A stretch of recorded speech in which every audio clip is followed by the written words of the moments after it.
Our next speaker is Dr. Gary Laine. Gary B. Laine, DDS, grew up in Pasadena and is proud to be a third-generation USC Trojan and a dentist. He is also a former U.S. Navy Dental Corps member.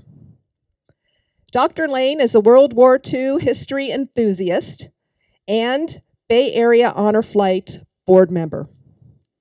His topic today is Greatest Generation, Greatest Inspiration. And he will be sharing insights from interviewing World War II veterans.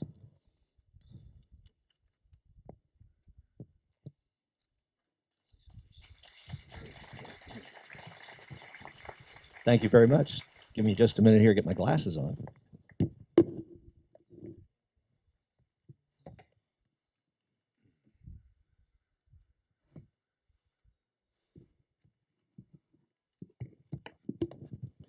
Good morning, ladies and gentlemen, veterans, future generations, and volunteers. It is an honor to be with you here on the 98th anniversary of the Saratoga Memorial Day observance, and I thank you all for this opportunity. I compliment those who have explained the significance of this occasion. And let us not forget there is a difference. Armed Forces Day is the third Saturday of May for those currently wearing the uniform. Veterans Day, November 11th, for those who used to wear the uniform. And finally, Memorial Day, the last Monday of May, for those who never made it out of uniform. Remember, those veterans that rest in this cemetery gave up their tomorrows for your today. As noted, I am Gary Laine, World War II historian, collecting in-person stories across the USA to preserve our history. This jacket that I wear is my Honor Flight one, adorned with many of the patches of the famous ships, planes, rosies, and battles of the veterans who shared their legacy with me. It is not about me, but it's about them. And I want to make sure that their legacy is preserved going forward. Full disclosure, no one finances this project but me, and is driven by my energy and passion. And I say sometimes that I'm pursuing my PhD of life. So stay curious and be curious. Sitting in this audience today is Bob Berglund, one of the founders of Bay Area Honor Flight, part of our national organization. I thank him immensely for this. We fly World War II veterans, Korean War veterans, and Vietnam veterans to Washington, D.C. 4 times a year from SFO to Reagan. It's at no charge to the veteran. Currently, we have flown over 1,000 veterans to our nation's capital since our inception in 2014. Thank you, Bob.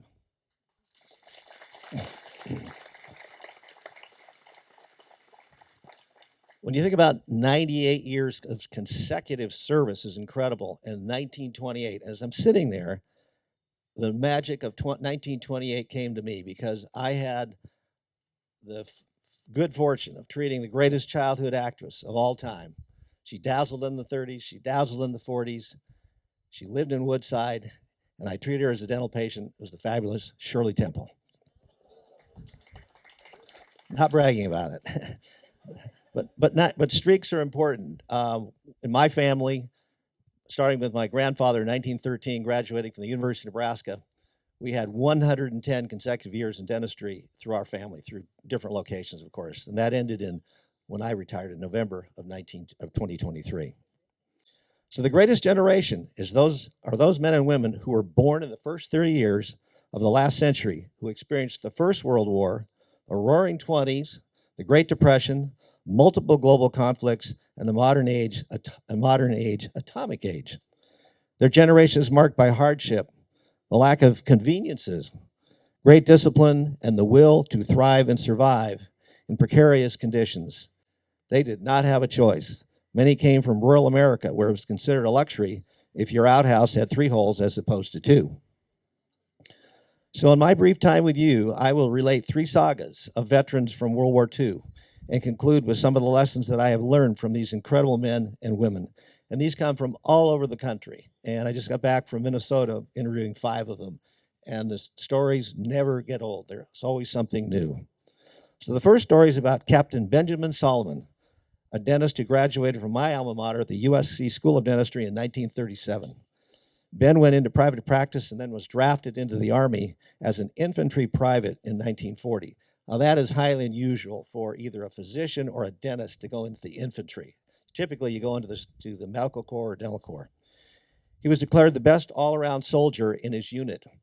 In 1942, he was notified that he would become an officer in the Army Dental Corps, and he was shipped to Hawaii, where he spent 2 years. And then Ben became part of the 105th Infantry and ultimately waded ashore on Saipan with that group in June of 1944.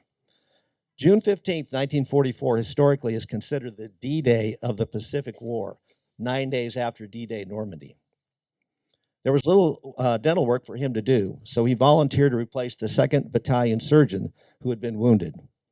The aid station was only 50 yards behind the forward foxhole.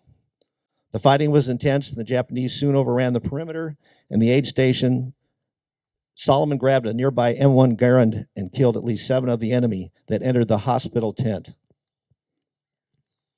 and ordered the wounded patients to be evacuated. He remained behind to cover the withdrawal and manned an M1917 machine gun, and he knew how to handle it. An Army team returned 3 days later and discovered Solomon's body slumped over a machine gun.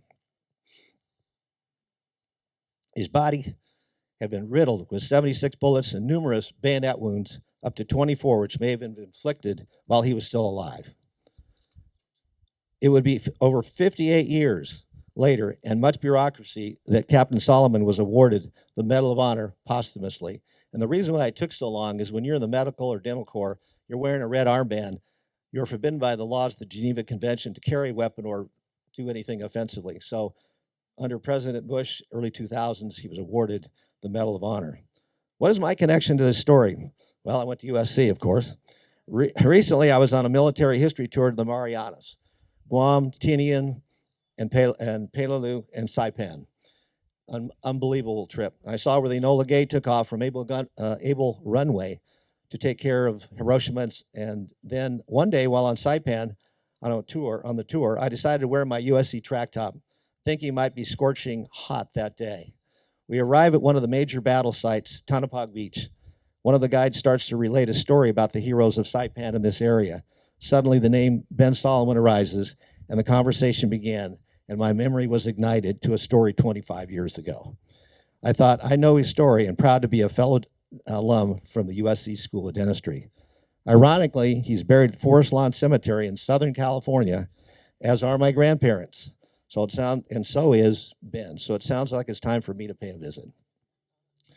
The Second World War II veteran is the late Lou Contour of Grass Valley, California. He passed away on April 1st last year at 102. He is the last survivor of the USS Arizona. Lou grew up in Colorado on various farms outside of Denver, and yes, they were poor. He walked to school 5 miles each way, and when they moved closer to Denver, he carried a rifle in case he encountered a mountain lion on the way to school. How many kids would have that opportunity? One of his jobs was working for Swift's meat processing company in Denver for 30 cents a day. Ironically, I just bought a pork loin at Costco's with a Swift label recently. At 18, he joined the Navy and would report to the USS Arizona at Pearl Harbor in 1940. Lou was an apprentice seaman assigned to turret number 2, famous turret number 2. By December 1941, Lou had become a quartermaster, and his duty station was located at the quartermaster's deck at turret number 3. On December 7th, a day that will live in infamy, the first wave of enemy planes roared in over Pearl Harbor.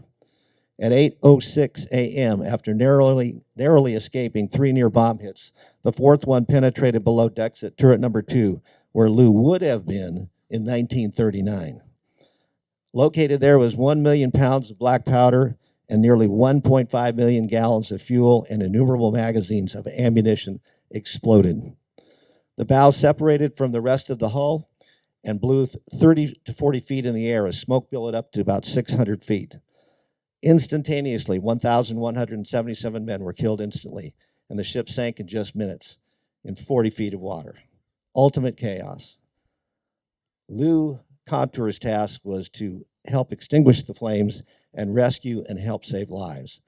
The fires would rage for 5 days on the Arizona. The temperatures exceeded those at ground zero on August 6th, 1945 at Hiroshima. That's how hot it was. When he went back on the ship, he was then assigned to donning a diver suit, the old-fashioned diver suit with a bell, and go below decks in the water and retrieve bodies. Unfortunately, the conditions became too dangerous and the operation was suspended. You can't imagine the hydrogen sulfide, the metal, the sharp objects. Here he is doing it again. After Pearl Harbor, he became a PBY amphib plane pilot. For those who you might know about the PBY, it was one of the most important aircraft in the Pacific. It was an amphib plane that helped bring supplies and men and pick up down flyers in the ocean. So his job was to patrol the New Guinea area, pick up down flyers, and deliver supplies. Lou was part of the famous Black Cat Squadron in Indonesia and flew over 200 missions. Lou was shot down twice, once by friendly fire in attempting to rescue a downed B-25 crew. On still another occasion, he was instrumental in saving the lives of 219 Australian coast watchers who were vital to the Allied cause. After the war, Lou developed a program which is intact today called SERE, S-E-R-E, Survival, Evasion, Resistance, and Escape.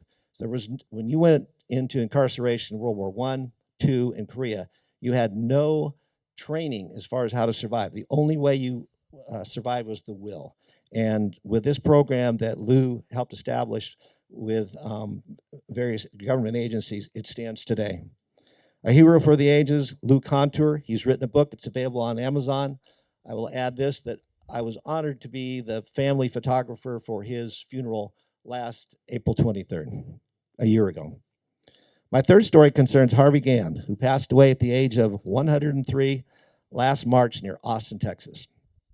I want to tell you, I think sometimes that you should be given foreign language credit when you try to decipher the drawl of a Texan. And Harvey Gann would talk like this, Gary, I'm trying to hear you here. And so he was drafted into the Army Air Corps and became a top turret gunner radio man on a B-24 Liberator bomber on the 449th Bomb Group stationed in Italy, part of the 15th Air Force. And one more time, the last of, and he was the last 449. Anyway, on one mission, his plane was attacked by German Me-109s, and the only option was a crew bailout, which Harvey did. Ultimately, he would be the only survivor as that burning aircraft lost altitude. Co-pilot, pilot, they were on the catwalk. They looked at Harvey, you're going. They remained, they didn't get off. As he descended, two of the German planes flew up to him, and he thought he was a goner. The pilots saluted him and wagged their wings. Certain of being strafed to death, Harvey was relieved when they flew away. As he descended to an Adriatic beach, while gathering up his parachute, upon landing, a Nazi motor launch swooped in to apprehend him. Harvey was processed through Frankfurt, as many of our downed flyers would during World War II in the European theater, and was assigned to Stalag Luft 6 up on the Lithuanian border. Over the next 15 months, Harvey would escape 3 times from Nazi prisons and be recaptured. Finally, on his 4th try, he was further up on the Baltic. He succeeded in his quest for freedom as the war in Europe was waning. And his escape was he biked, he hitchhiked, he took a truck, he took a bus, all the way from Lithuania through Warsaw, which is the most bombed out city during World War II, and then made it to Odessa and then home. Both Lou Contour and Harvey Gann have written books that are available on Amazon, and Harvey's is called Escape I Must. Incredible person. But his story's not finished yet. Arduously, Harvey returned home to Austin, Texas. He would join the police department in vice and narcotics. He wasn't pushing paper. In the 1960s, Harvey became part of a task force that would incarcerate and prosecute the most notorious gambling, prostitution, and burglary ring in the history of Austin, Texas. Harvey Gann, an authentic American hero. So to conclude, I was raised by the greatest generation, I was taught by the greatest generation, and I continually learn from the greatest generation. And what are 4 lessons that these incredible people, including my parents, have provided? So the first is, be a good listener. Anyone can hear, but it takes a mind to listen. Sometimes you learn more by just being silent. Secondly, dream big. Do not shortchange yourself. If you're not willing to assume risk, there will be no reward. And one of my favorite quotes is, sometimes plunging past uncertainty is the only option, as evidenced by these three incredible veterans. Number three, never afraid to ask questions or seek advice. It's incredible what you can learn from someone who has different eyes on it. And finally, one of my Air Force veterans expressed to me his 4 cornerstones for longevity beyond 100 years. The first is gratitude. The second is fortitude. The third is attitude. And the fourth is tolerance. Now, in deference to my son-in-law, who's a UCLA Bruin in the audience, as legendary UCLA basketball coach John Wooden said, make each day a masterpiece. And I want to say that there's a gentleman sitting to my right, a VFW hat on. I noticed he had the Ben Franklin hat on. And there's a story about John Wooden and the connection to the Ben Franklin, which I don't have time to share, but it is quite remarkable. So I think could be said by Maya Angelou with this great quote, and she says, sometimes people will not necessarily remember what you say, but it is, well, how did you make them feel? So I want to thank you again, ladies and gentlemen, future generations and volunteers, and to those who gave the ultimate sacrifice. God bless you all, and God bless America.